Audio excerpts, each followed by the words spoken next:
Eleanor Marsh spent the last 6 years of her father's life caring for him, feeding him, bathing him, sitting beside his hospital bed at 3 in the morning. When he died, his family told her she'd been left nothing. What they didn't know was that Eleanor had a copy of the will her father actually signed.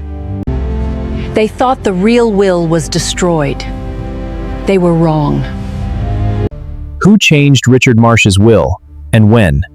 Was his daughter Patricia involved, or was someone else pulling the strings? And how far is Eleanor willing to go to prove the truth, even if it costs her the only family she has left?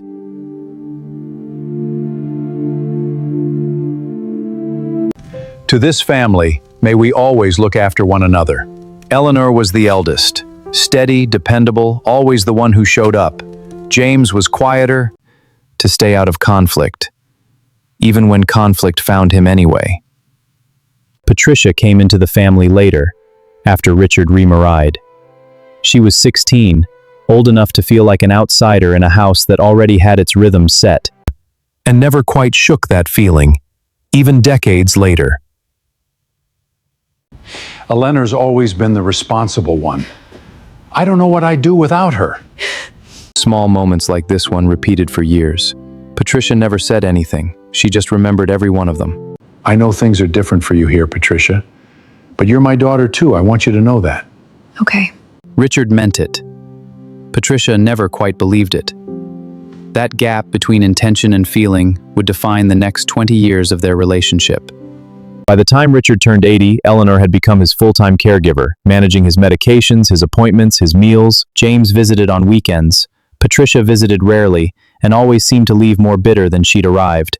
You do more for him than any of us, Eleanor.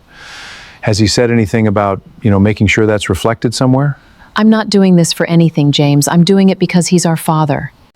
I know.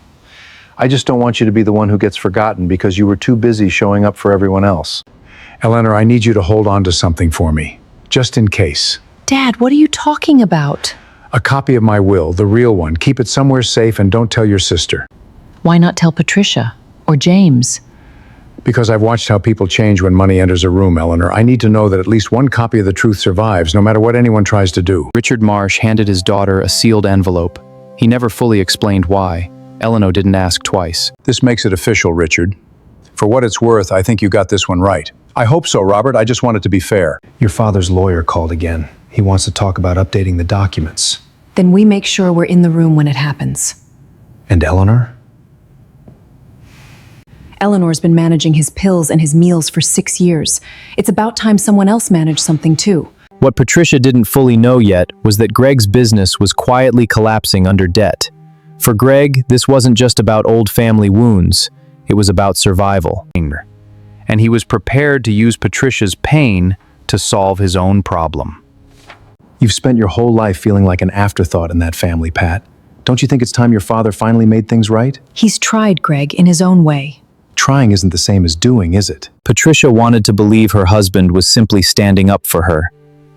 She didn't yet understand how much of his concern was about his own collapsing finances. Richard, Patricia's always felt like she had to earn her place in this family. It might mean a lot to her if you put something in writing, just so she knows where she stands. I never wanted her to feel that way, Greg.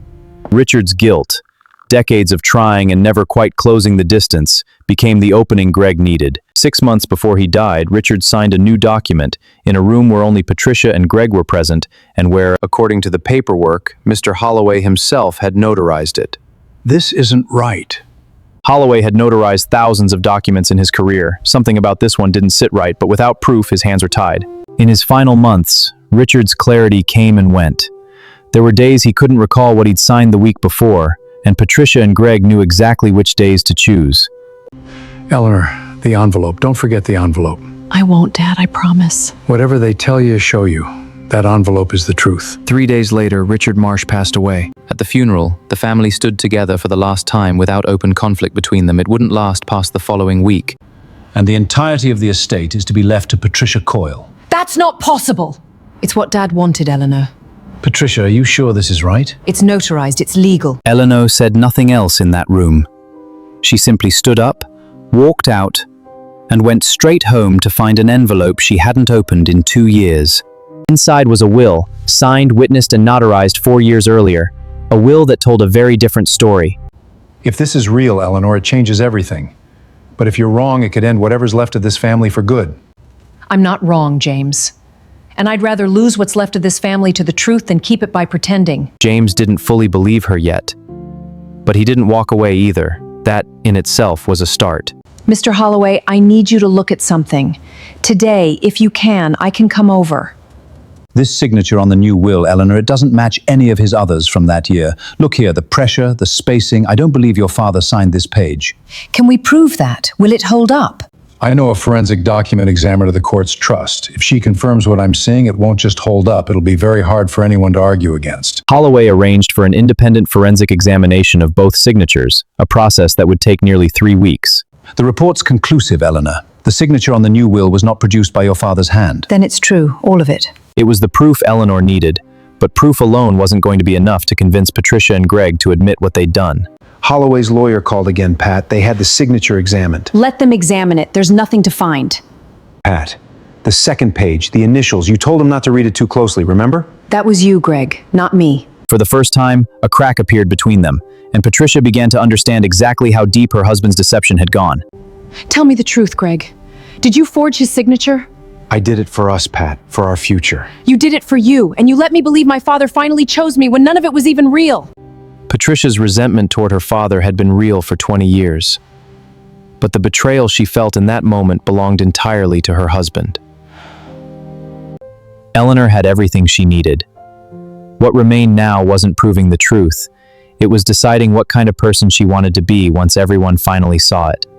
This is the will Dad actually signed, 4 years ago. Witnessed, notarized, filed with Mr. Holloway's office. He gave it to me himself and told me not to say a word unless I absolutely had to. That can't be real. It's real, Patricia. And an independent forensic examiner has confirmed the signature on your version doesn't match his handwriting from that same period. Forensic reports can be wrong. This is exactly the kind of thing that gets challenged in court.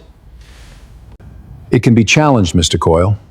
And I'd welcome that, because the moment it's challenged in court, every detail of how that signing took place becomes part of the public record. Is that really what you want?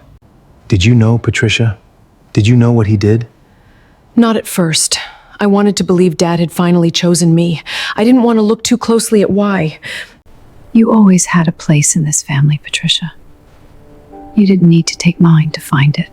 For 2 years, Eleanor carried a secret she never asked for. Not for power, not for revenge, but because her father trusted her to protect the truth.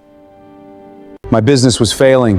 I told myself it wasn't really stealing, that Patricia deserved it anyway, and the money would have gone to good use.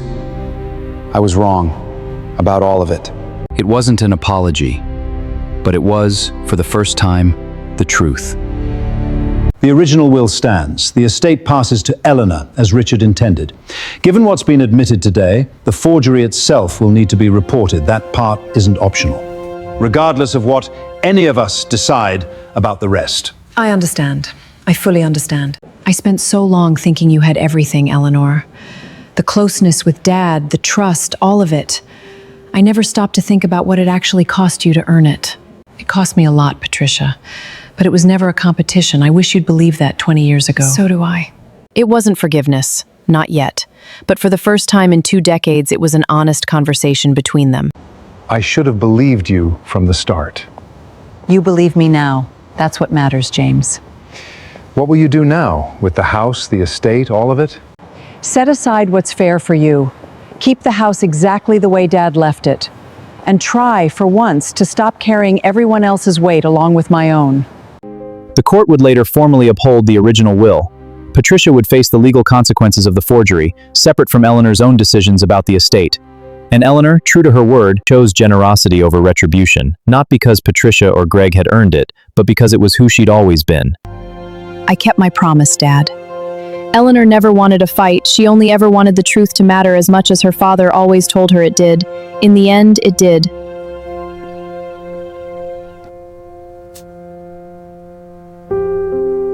And if you are new here, please hit that subscribe button right now so you never miss any of our upcoming stories, because trust us, you are going to want to be here for what comes next. If this story moved you, share your own experience in the comments below. So many of you have lived some version of Eleanor's story. And if you haven't already, subscribe to Story Corner World because next week we're telling the story Of my husband left me for a younger woman, then his business failed and he came crawling back.